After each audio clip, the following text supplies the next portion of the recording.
ইন্না লিল মুত্তাকিনা মাফাজা, নিশ্চয় মুত্তাকিদের জন্য রয়েছে সাফল্য।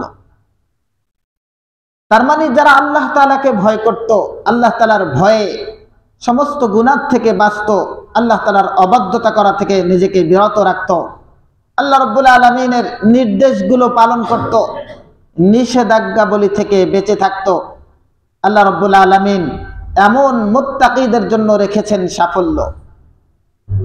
এখানে একেবারে সার নির্যাস সংক্ষেপ কিছু বর্ণনা আল্লাহ তাআলা কিছু ইরশাদ এখানে করেছেন, অন্য কোরআনে কারীমের মধ্যে অনেক জায়গায় বর্ণনা করেছেন।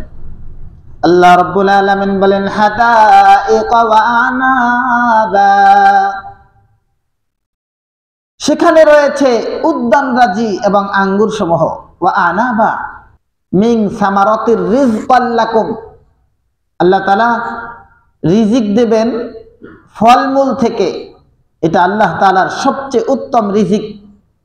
তো জান্নাতের মধ্যে মানুষের জন্য উদ্যানরাজি থাকবে, যেই উদ্যানরাজির মধ্যে বিভিন্ন ধরনের ফলমূলের গাছপালা থাকবেন, বাগানগুলো থাকবেন, যেই বাগানগুলোর মধ্যে আল্লাহ রাব্বুল আলামিন এতটা সুসজ্জিত সুস্বাদু এবং জোড়ায় জোড়ায় ফল আল্লাহ তাআলা জান্নাতবাসীদের জন্য প্রস্তুত করে রেখেছেন।